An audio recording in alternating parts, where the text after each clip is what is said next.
Hello everyone. I hope you guys are doing well. So we are about to start today's lesson.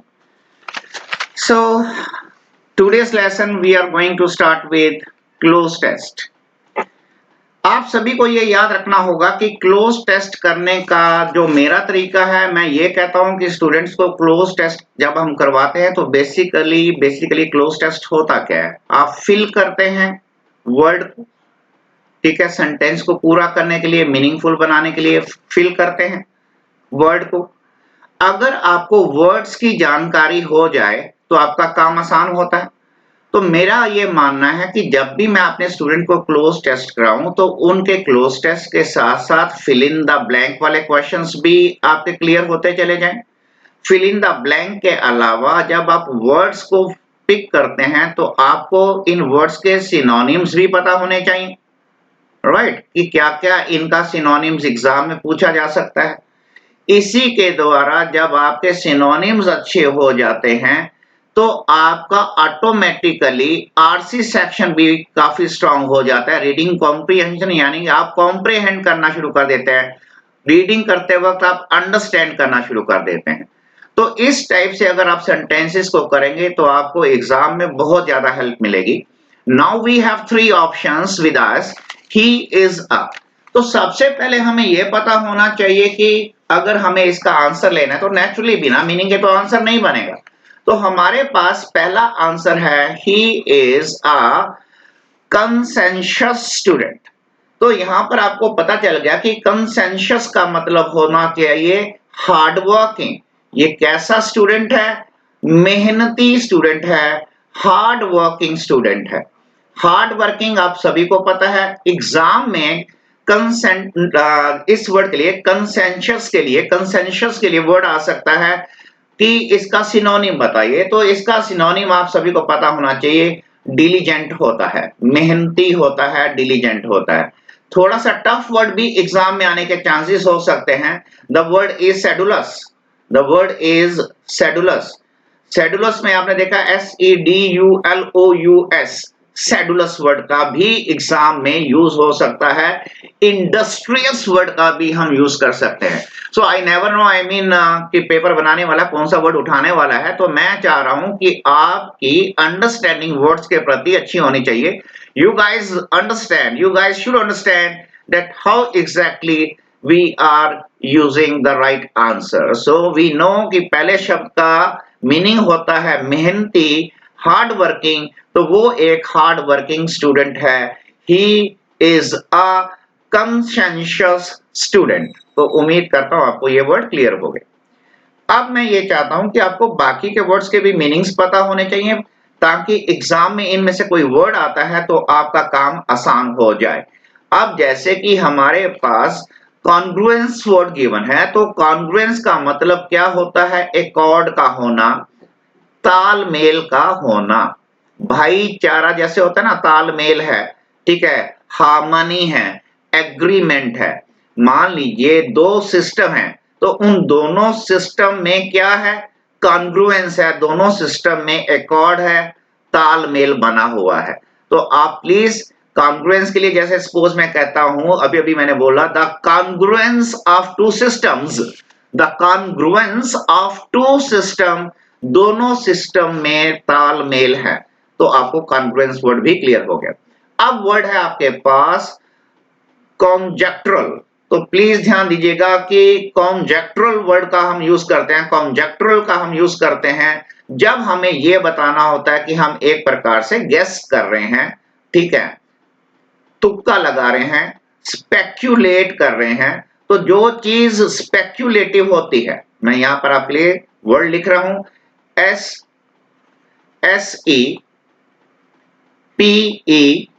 Speculative.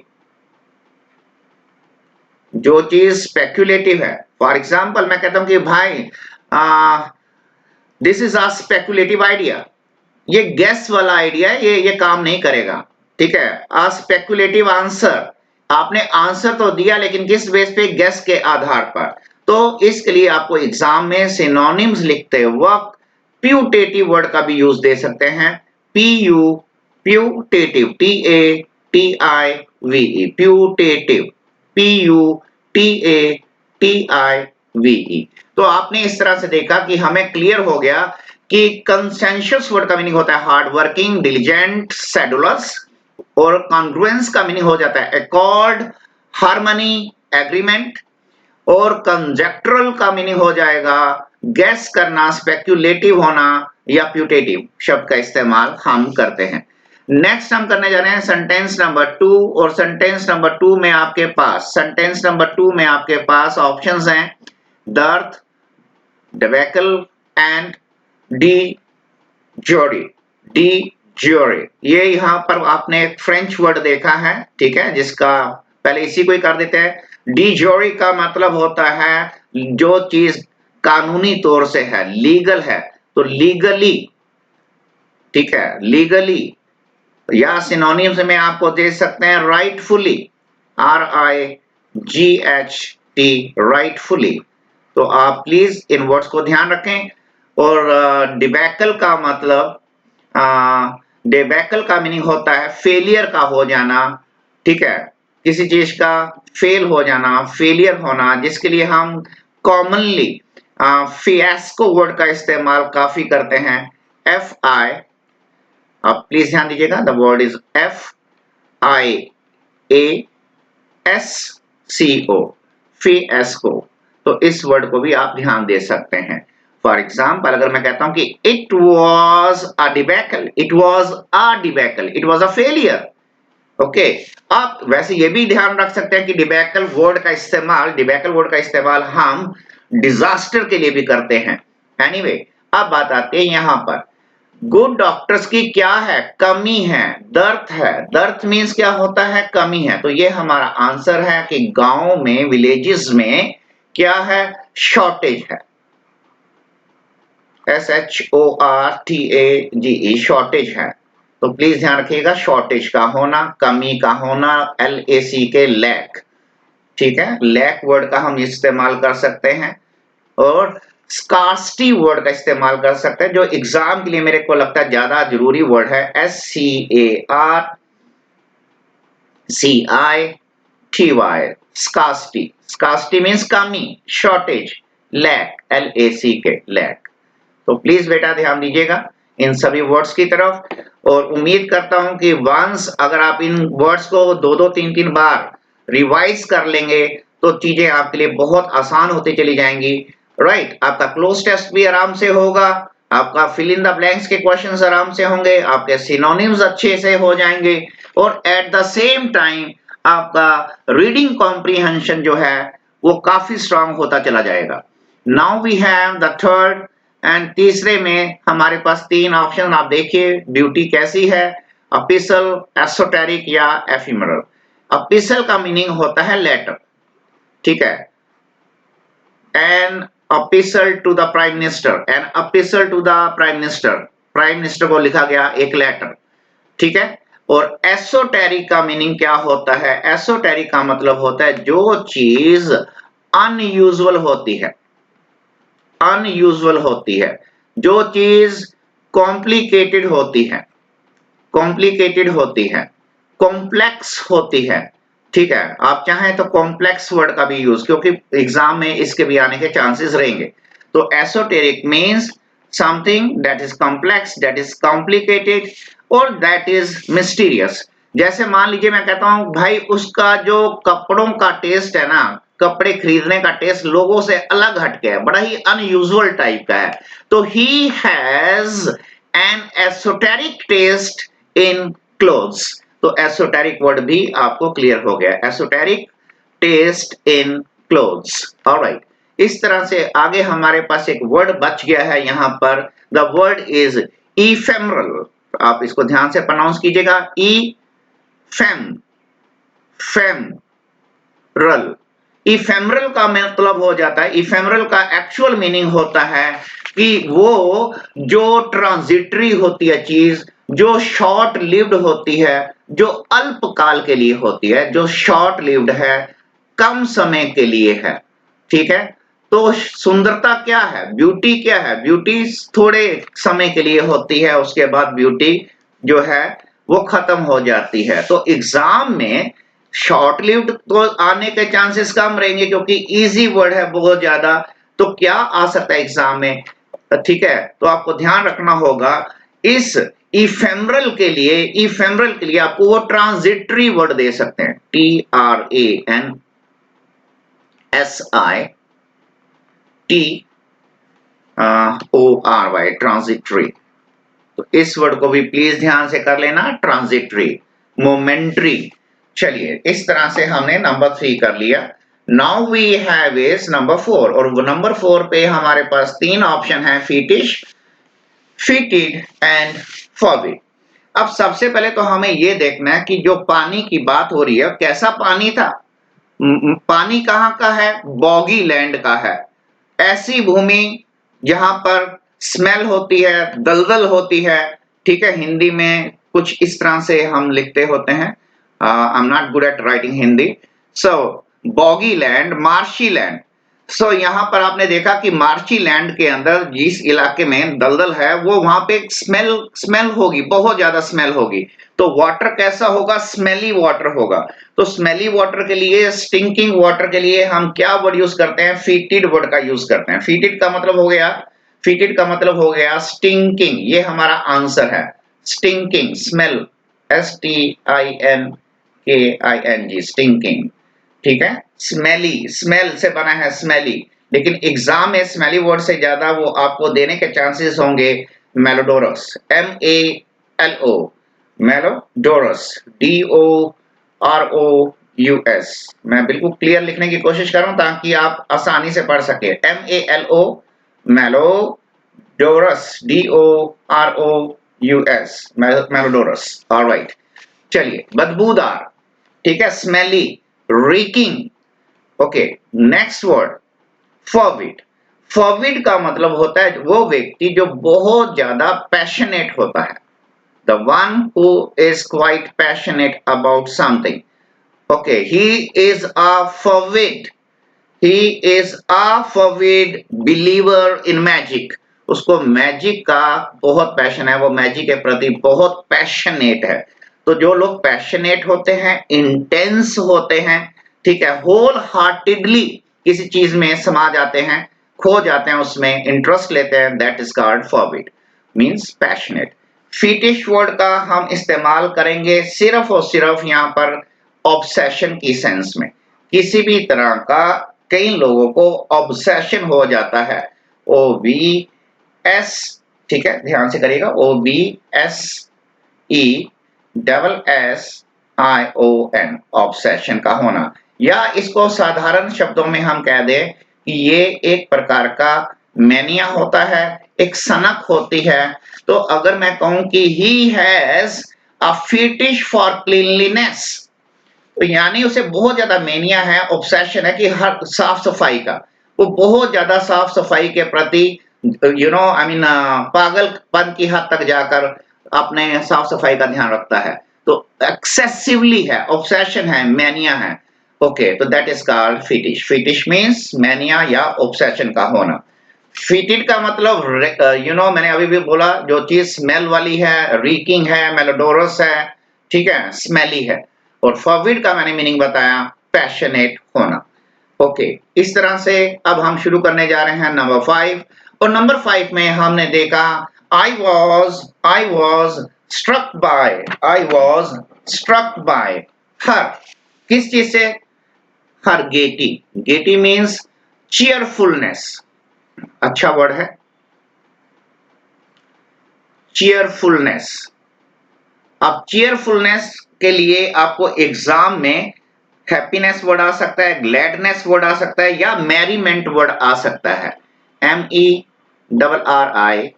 Merriment. Okay, cheerfulness. तो मेरे ख्याल से आपको clear हो गया कि हैप्पीनेस, तो मैं I was struck by happiness. अब बात आती है व्हाट इज गाल। तो आपको सभी को ध्यान रखना है कि गाल मीन्स हो जाता है शेमलेसनेस। द वर्ड गाल मीन्स शेमलेसनेस, जहां शर्म नाम की कोई चीज नहीं होती है, बैड मैनर्स होते हैं, ऐसे जो हम गाल का यूज करते हैं, ये किन के लिए यूज होता है? जो बड़े ही इम्प्यूडेंट होते हैं, तो जो इम्प्यूडेंस को शो करते हैं, बदतमीजी को शो करते हैं, अड़ियलपन को शो करते हैं। इम्प्यूडेंस वर्ड भी आपको एग्जाम में आने के चांसेस हैं, इसलिए मैं आपको यहाँ पर लिख देता हूँ impudence, DENCE, impudence. Okay, next gale. Gale तो क्रिस गेल सभी जानते हैं, ठीक है। तो गेल जब खेलना शुरू करता है तो ऐसे लगता है कि एक तूफान सा आ गया हो, ठीक है। तो गेल का एक्चुअल मीनिंग क्या है? स्ट्रॉन्ग विंड, जिसको हम तूफान यानी टॉर्नेडो भी कहते हैं। टॉर्नेडो, आप टॉर्नेडो के अलावा हरिकेन वर्ड का यूज कर सकते हैं, आप साइक्लोन वर्ड का यूज कर सकते हैं, आप व्हर्लविंड का इस्तेमाल कर सकते हैं। तो प्लीज ध्यान रखिएगा, गेल मीन्स स्ट्रॉन्ग विंड। अगर जैसे मैं कोई वर्ड फालतू बोलता हूं तो आपको पैशनेट होना चाहिए, ठीक है, कि आप डिक्शनरी में से आप देख सकते हैं कि हरिकेन वर्ड है, साइक्लोन वर्ड है, व्हर्लविंड का हम इस्तेमाल करते हैं। तो मैं सिर्फ वही वर्ड्स दे रहा हूं जो मेरी नजर में मेरे एक्सपीरियंस के बेस पर कि एग्जाम में क्या पूछा जा सकता है, तो मैं उन्हीं वर्ड्स को लिखता हूं। मैं अननेसेसरी स्टूडेंट्स को फालतू मेहनत नहीं करवाना चाहूंगा, मैं उतना करवाना चाहूंगा क्योंकि आप लोगों के पास पहले से ही पढ़ने के लिए बहुत कुछ होता है। Anyway, now we can start with number 6, dash, ठीक है। दा के बाद आपने यहां पर फिल करना है ग्लिंट, ग्लोट या ग्लट में से। ग्लिंट, ग्लोट या ग्लट में से। तो आप सभी बच्चे देखें कि ग्लिंट का मीनिंग तो मेरे ख्याल से आप सभी को आता ही होगा। ज्यादातर स्टूडेंट्स को पता होता है कि ग्लिंट का मतलब होता है ग्लीम का होना, चमक का होना, शाइन का होना। शाइन का होना, चमक का होना। चमक के लिए सबसे ज्यादा यूज हम ग्लीम वर्ड का करते हैं, GLEAM, ग्लीम वर्ड का यूज करते हैं। या कई बार हम लोग स्पार्कल वर्ड का भी यूज कर लेते हैं, स्पार्कल वर्ड का भी यूज कर लेते हैं, SPARKLE, स्पार्कल, चमक। तो उसके दांतों में, ठीक है, सोने की चमक नजर आ रही थी, यानी कि उसने लग रहा था कि गोल्ड का जो है कवर चढ़वा रखा है अपने दांत पे। सो द ग्लिंट, तो दिस इज द आंसर। अब बात आती है कि ग्लोट क्या होता है। अब आपको यह ध्यान रखना है कि ग्लोट का मतलब होता है दूसरों के फेलियर पर खुश होना। अगर कोई व्यक्ति फेल हो गया है, यानी वो जीवन में नाकाम है, तो किसी की नाकामी पे खुश होना, ठीक है, रैलिश करना। ग्लोट मीन्स रैलिश कर रहा है, लेकिन रैलिश किस चीज पे कर रहा है? दूसरे के असफलता पे, ठीक है। ग्लोट मीन्स टेक प्लेजर, आनंद का, जिसे कहते हैं आभास होना, आनंद की प्राप्ति का होना, take pleasure, PLEASUR, take pleasure. लेकिन मैं क्या बताना चाहूंगा कि you should not gloat at the failure of others. You should not gloat, you should not take pleasure at the failure of others. दूसरों की असफलता पे आपको खुश नहीं होना चाहिए। Alright, next word we have is glut. Glut का मीनिंग हो जाता है ओवर सप्लाई, जिस चीज की अधिकता है, सप्लाई कम नहीं है बल्कि ज्यादा हो रही है, ओवर सप्लाई हो रही है। अबंडेंस है, प्रचुर मात्रा में है, अबंडेंस में है। तो आप अबंडेंस वर्ड का भी इस्तेमाल कीजिए, AB, ओके, BUNDANCE, अबंडेंस, अधिकता में होना, प्रचुर मात्रा में होना, दैट इज कॉल्ड अबंडेंस। इस तरह से हमने 6 कर लिया है। Let's have a quick look at number 7, and number 7 has got 3 options once again. He continue to suffer from.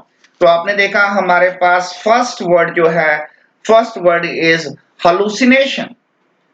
The word is hallucination. hallucination hallucination के अंदर एक तरह से बीमारी होती है जब इंसान को कुछ दिखाई देना शुरू हो जाता है, सी करना शुरू कर देता है, जबकि एक्चुअलिटी में वहां होता कुछ नहीं है।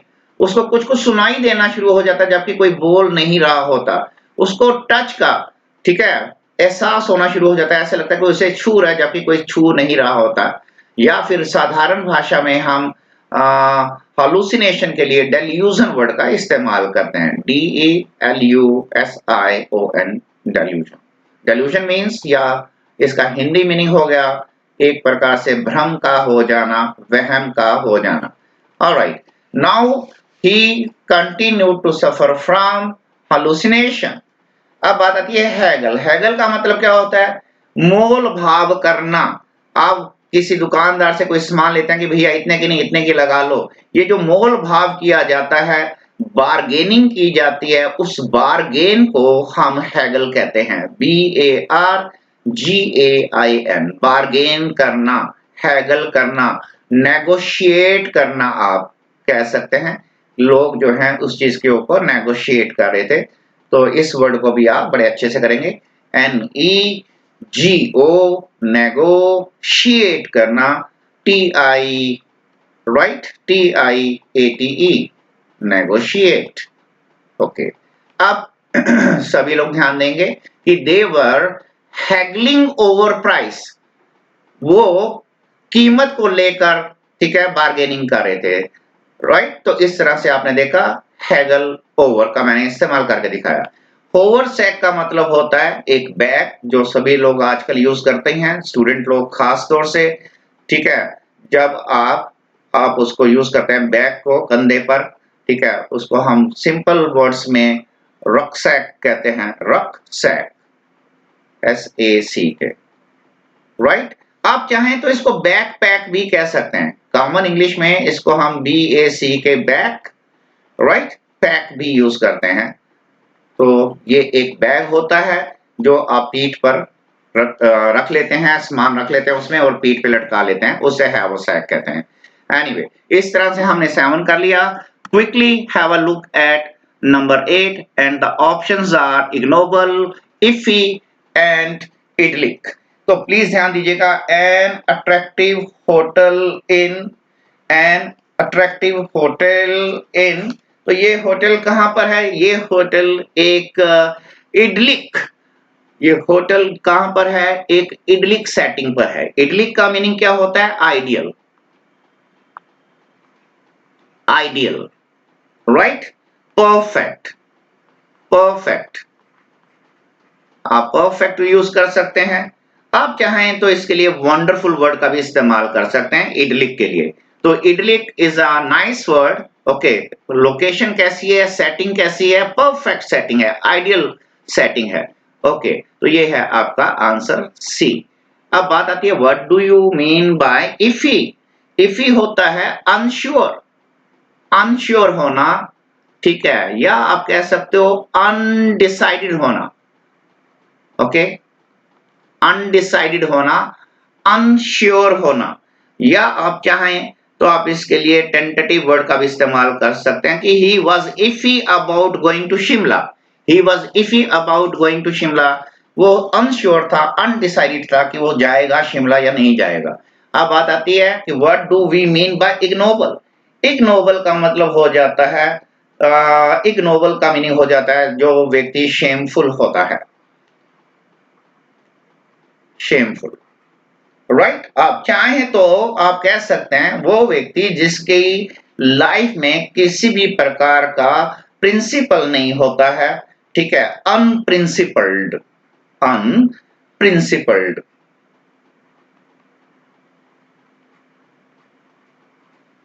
प्लीज इस वर्ड को भी ध्यान रखिएगा, अनप्रिंसिपल्ड। मेरे ख्याल से मुझे लगता है आपको ये वर्ड क्लियर हो जाना चाहिए। ऑलराइट, अब बारी आती है हमारी नंबर 9।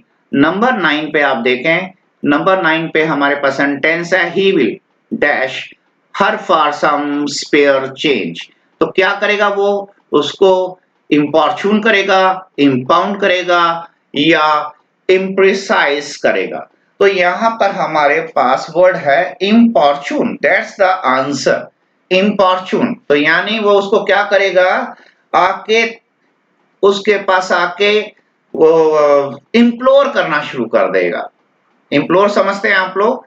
अगर नहीं समझते हैं तो याद रखिए, इम्प्लोर का मतलब होता है गिड़गिड़ाना। वो उसके पास आएगा और गिड़गिड़ाना शुरू कर देगा थोड़े से पैसों के लिए। इम्प्लोर के लिए बहुत अच्छा वर्ड होता है एंट्रीट, ENTREAT, एंट्रीट, राइट। इसी के लिए कॉमनली यूज होने वाला वर्ड होता है बीसीच, BESEECH, बीसीच, ऑलराइट। तो ही विल क्या करेगा, वो इम्प्लोर करेगा, यानी कि गिड़गिड़ाना शुरू कर देगा। अब बात आती है कि what do we mean by impound. Impound तो मेरे ख्याल से आप सभी समझते हैं कि पुलिस जो होती है कई बार गाड़ियां उठा ले जाती है, गलत जगह पे पार्किंग कर दो तो वहां से गाड़ी उठा कर ले जाते हैं। क्या कर लेते हैं वो लोग, सीज कर लेते हैं या कॉन्फिस्केट कर लेते हैं, CONFIS, कॉन्फिस्केट करना, या आप कह सकते हो सीज कर लेना, ठीक है, कब्जा कर लेना, ठीक है, इंपाउंड कर लेना। The police impounded his vehicle. Alright. अब बात आती है हमारे पास imprecise. What do we mean by imprecise? Imprecise का मतलब होता है जो चीज सर्टेन नहीं है, जो चीज सर्टेन नहीं है, यानी कि अनसर्टेन है। सर्टेन नहीं है तो मीन्स क्या हो गया, अनसर्टेन है। जो चीज अनसर्टेन है वो स्पेसिफिक नहीं है, स्पेसिफिक नहीं है तो मतलब क्या हो गया, अनस्पेसिफिक है, अनस्पेसिफिक है। प्लीज ध्यान दीजिएगा, अनस्पेसिफिक, SPECI, अनस्पेसिफिक। एक बार चेक कर लेना स्पेलिंग को, हो सकता है I might have written wrong. चलिए number 10 please, number 10 please. Number 10 में हमारे पास 3 ऑप्शंस हैं। लीश पहला है हमारे पास, लीश। दूसरा है लेजे, जो लेजन करते हैं, ठीक है। तो उसके बाद लीश, लेजे एंड लीरी। लीरी का मतलब होता है वो चीज जिसमें आप बड़े कॉशियस हो जाते हैं, आपको एप्रीहेंशन होना शुरू हो जाता है। तो जो व्यक्ति बड़े ही एप्रीहेंसिव होते हैं, ठीक है, APPRE, एप्रीहेंसिव, शक की निगाह से देखना, शक की नजर से देखना, एप्रीहेंसिव होना, ओके, सस्पिशियस हो जाना, सस्पिशियस, शक की निगाह से देखना, ओके। तो लेजे में हमने बोला क्या होता है, जो लेजन का काम करते हैं यानी कि कोऑपरेट करते हैं, किसी दूसरी के साथ मिलकर कार्य को करना, कोऑपरेट करना। ऑलराइट। लीश का मतलब होता है, लीश का मतलब होता है, लिए इतना ही, थैंक यू।